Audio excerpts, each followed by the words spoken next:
Jordan, not the result we wanted on Saturday, but it was great to have you back. I think the first question I've got for you is how's the arm progressing? Yeah, the arm's good. Obviously, I had no problems with it.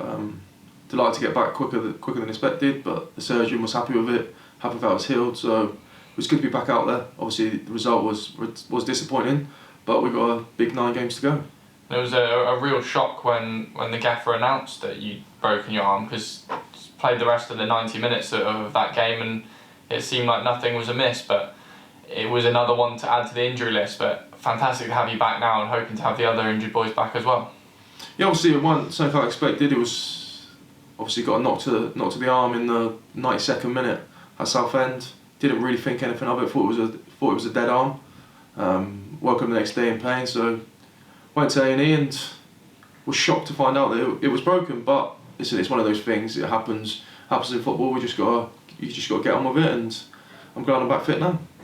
And the Bradford game coming up Good Friday. It's a bit of a difficult one to judge, isn't it? Because Bradford went on a quite frankly ridiculous run of form after the new manager pairing took over.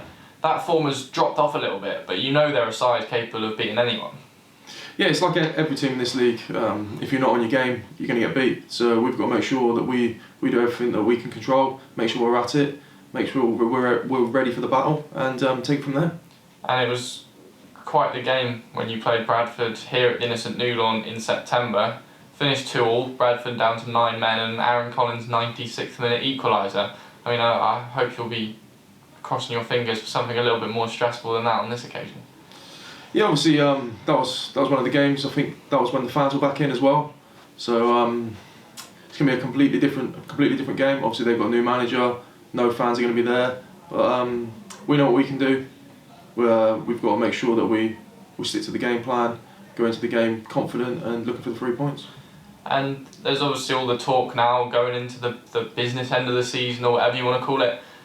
Are the games any different?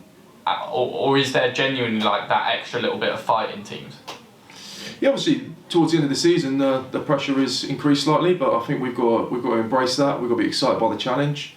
We know what our end goal is, and we've got to look to finish the job that we started at the start of the year. Obviously the games are still only worth 3 points, so every game of the season is exactly the same. But obviously as you get closer to the end goal, obviously there can be more pressure to it.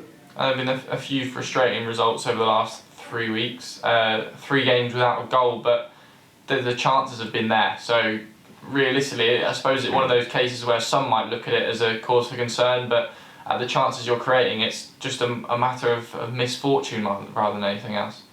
Yeah, as you say, we're creating the chances. I think if we weren't creating chances over the last 3 games, then we'd be a bit more nervous about the situation. But we're creating a lot of chances. It's one of those things where it hasn't gone in the back of the net, but I'm sure our strikers are confident enough that once they get their next chance, they'll take it. So the season is drawing towards its conclusion, but the squad, the atmosphere is still good in there, and the boys are confident? Yeah, really good. Obviously the team spirit here is very good. We've got on all year, and I think we're excited by the challenge ahead.